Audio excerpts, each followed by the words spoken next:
જૂના જમાનામાં ચૂલા હતા ઘેર ઘેર, અને પછી બહેનો ફૂંકણી લઈને એમાં ફૂંક મારતી આગ હરખી રીતે પેટાવવા માટે. હવે જલ્દી પૂરું થાય તો સારું, નહીં તો પાછું ફૂંક મારવાનો જ વારો આવે એમ છે. ગેસના ભાવ વધી ગયા છે અને બાટલા કદાચ આટલા રૂપિયા આપતા નહીં મળે એવું બને, તો પાછો ફૂંકણી હાથ વગી રાખજો. તો ઘણા એમ કે ફૂંકણી ક્યાં, ચૂલા જ નથી રહ્યા, ફળિયામ ક્યાંક કરજો. ના, આમ તો થઈ જાય બધું હરખું. ઓલાય સમજી જાય ને પછી જે ડાયા થઈને દુનિયાને ડખોળે છે, વાર્યા નહીં વળે તો હાર્યા વળશે. તો એ ફૂંકણી, એમાં ફૂંક મારી અને અગ્નિ પ્રદીપ્ત કરે, એમાં પ્રાણ છે ને, ફૂંકણી છે, એનાથી જ પેલો જઠરાગ્નિ છે એ પ્રદીપ્ત થાય છે, અને એને કારણે જ ખાધેલું પચે છે. જે આહાર છે એનું ઉર્જામાં રૂપાંતરણ થાય છે, અને ઉર્જાને કારણે હાલવું, ચાલવું, ખાવું, પીવું, બેઠવું, ઉઠવું, આ બધું જ થાય છે. પ્રાણાપાન સમાયુક્ત પચામ્યન્નમ ચતુર્વિધમ. તો પાણી છે એનું જે ગેસ ફોર્મ છે ઓક્સિજન અને હાઇડ્રોજન, હાઇડ્રોજન જલને વાલી વાયુ, ઓક્સિજન જલાને વાલી વાયુ. હવે બે ભેગા થાય તો ભડકો જ થવો જોઈએ ને. દારૂ ને દિવાળી બે ભેગા થાય તો શું થાય? लेकिन यहाँ जलने वाली वायु और जलाने वाली वायु दोनों का कॉम्बिनेशन पानी वो बुझाने वाला है. क्या चमत्कार है, क्या ईश्वर की रचना.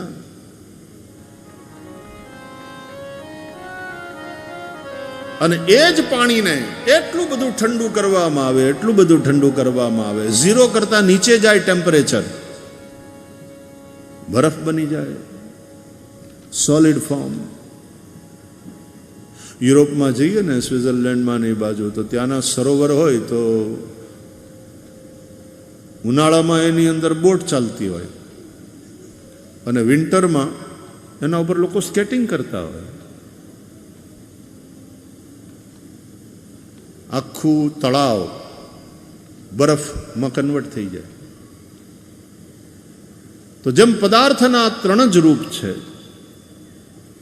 Gas form, liquid form and solid form, એમ ચેતનાના આ 3 સ્તર, બ્રહ્મ, પરમાત્મા, ભગવાન. બ્રહ્મેતિ પરમાત્મેતિ ભગવાન ઇતિ શબ્દ્યતે. આ પરમાત્મા, પરમ આત્મા એટલે કલેક્ટિવ કોન્શિયસનેસ, અને જીવાત્મા એટલે વ્યષ્ટિ ચેતના, પરમાત્મા એટલે સમષ્ટિ ચેતના, કલેક્ટિવ કોન્શિયસનેસ. શું કરશો પણ એ અપૂર્ણ જ છે. તમારા જ્ઞાન કરતાં તમારું અજ્ઞાન મોટું છે. પરંતુ જ્યારે પરમ તત્વનું જ્ઞાન થાય છે, આત્માનું જ્ઞાન થાય, ત્યારે એ પૂર્ણ છે, અને તેથી એ જ્ઞાન પણ પૂર્ણ જ હોય છે. અને તેથી એને જાણ્યા પછી કશું જ જાણવાનું બાકી રહેતું નથી. એટલા માટે વારંવાર કહેવામાં આવ્યું કે જેને જાણ્યા પછી કશું જ જાણવાનું બાકી રહેતું નથી, તું એને જાણ. તો કૃષ્ણ નથી બોલતા, દેવકી નંદન નથી બોલતા, આ વાસુદેવની વાણી નથી, આ ભગવાન વાચ, ભગવત્તા બોલી છે. ભાગવત કોણ કરે? ભગવાન. ભાગવતનો અર્થ જ થાય જે ભગવાન બોલે એ ભાગવત. ભગવતા પ્રોક્તમ ભાગવતમ, ભગવતા ઉદિતમ.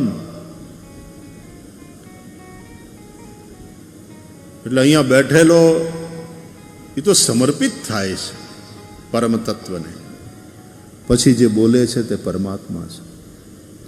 લાઉડ સ્પીકરમાંથી અવાજ આવે છે, લાઉડ સ્પીકર ભલે ગમે એટલું લાઉડલી બોલે, પણ એને ખબર છે કે આ અમારું નથી, બોલવા વાળો કોઈ બીજો છે.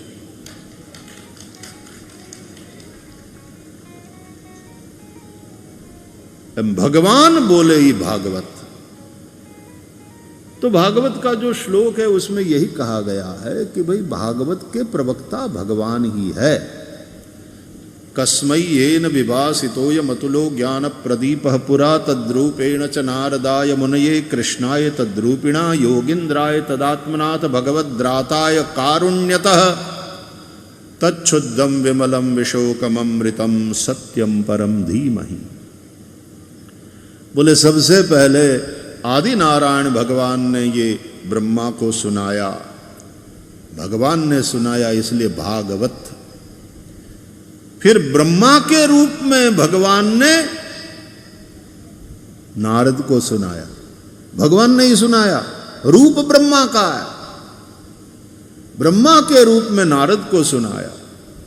એટલા માટે લખ્યું છે તદ્રૂપેણ ચ નારદાય મુનયે, तद्रूपेण च।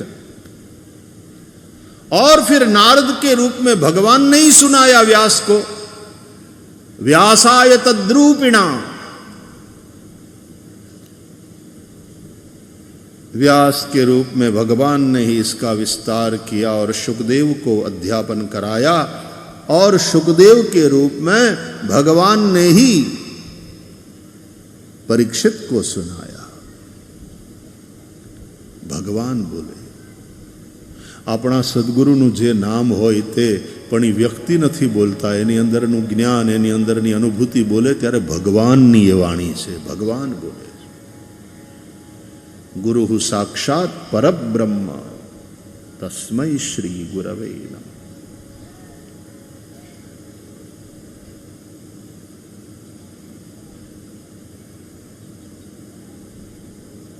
વેદો ઋષિઓએ રચ્યા છે, આપણે એમ માનીએ છીએ કે ના, વેદો એ કોઈની રચના નથી, એ અપૌરુષેય છે। તો દરેક મંત્રના ઋષિ હોય છે, એનો મતલબ તો કે ઋષયઃ મંત્રદ્રષ્ટારઃ, ઋષિઓ એ મંત્રોના દ્રષ્ટા છે।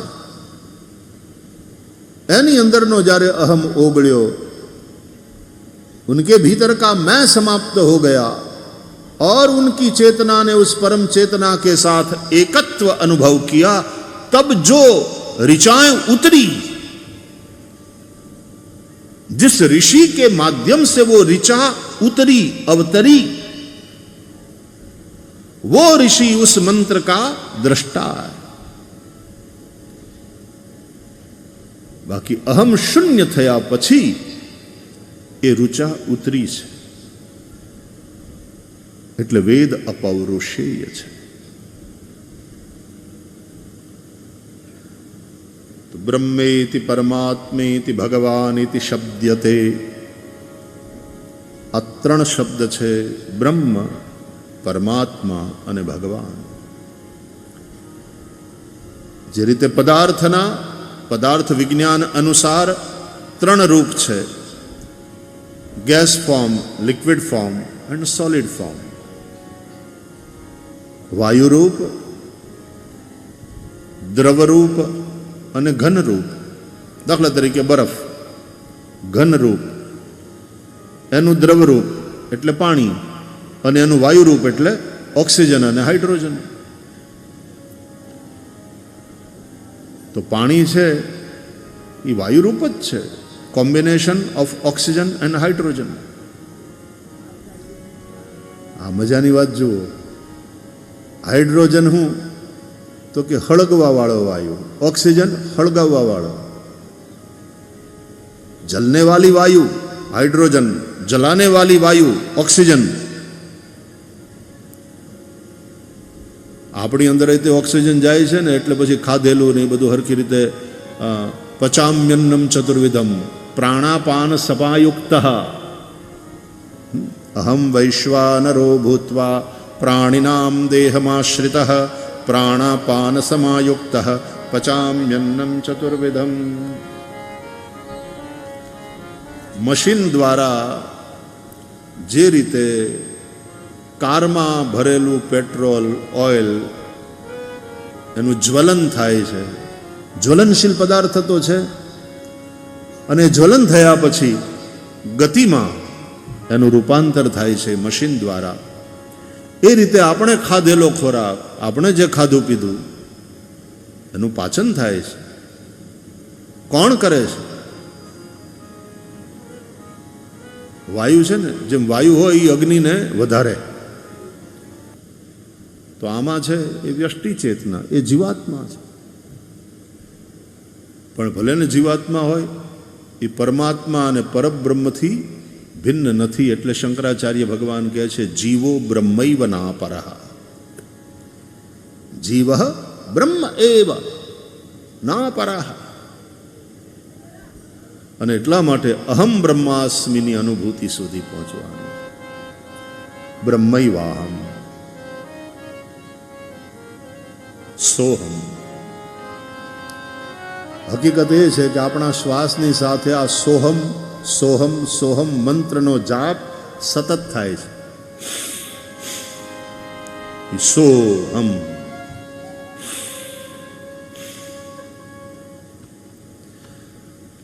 અને આ માળા એક ધારી હાલ્યા કરે. એટલા માટે બ્રહ્માનંદજીએ ગાયું કે નિરંજન માલા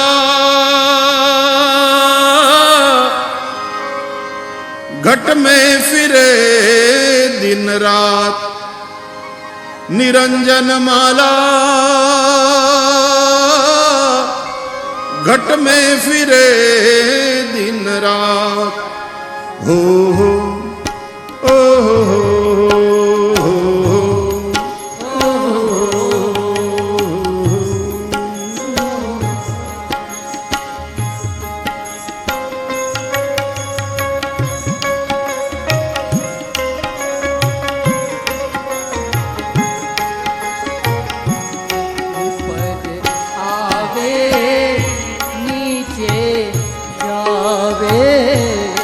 ऊपर आवे नीचे जावे. प्राण ने अपान. ऊपर आवे नीचे.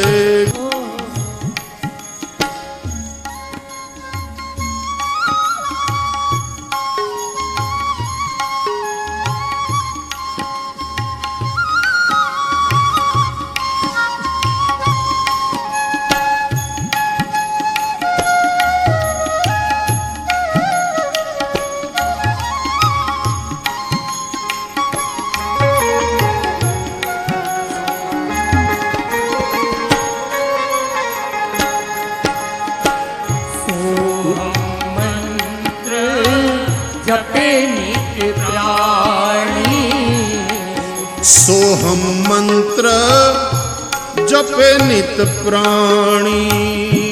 सोहम मंत्र जपे नित प्राणी. दिन जिह्वा दिन दान. આ શ્વાસ ચાલે છે અને શ્વાસની સાથે સોહમ મંત્ર જાપ સતત ચાલે છે. અને ઈ સોહમ મંત્ર બોલવા માટે જીહવાની કે દાંતની જરૂર નથી. નહીં તો બોલવા માટે દાંત જીહવાની જરૂર. હવે દાંત બોલવા માટે દાંત ને જીભ બે જોઈએ. લ્યો, દાંત બોલો અને દાંતને જીભ અડે નહીં એનું ધ્યાન રાખો. બોલો દાંત. જીભ દાંતને અડવી ન જોઈએ. બોલી દો.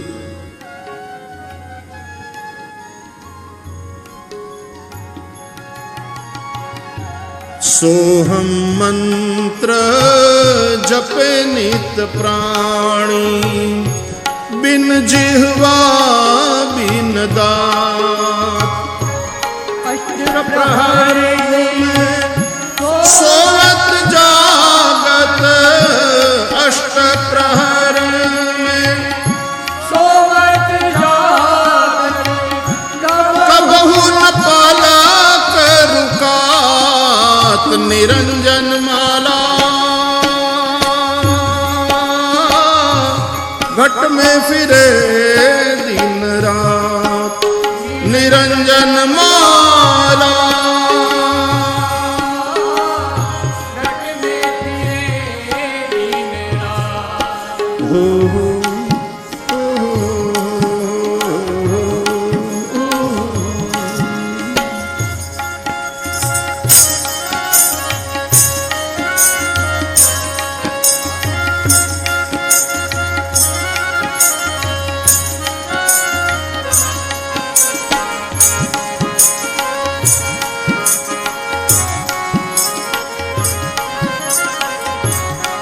આમાં ડફ જોઈએ, ડફ.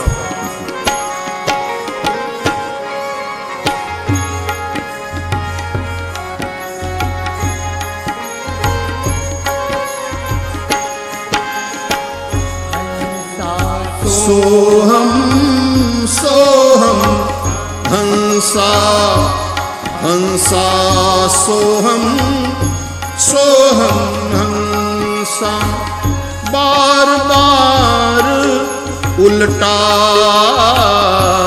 હંસા સોહમ સોહમ હંસા બાર બાર ઉલટા. સદગુરુ પૂરા એનો અર્થ હું? સદગુરુ પૂરા ભેદ બતાવે, સદગુરુ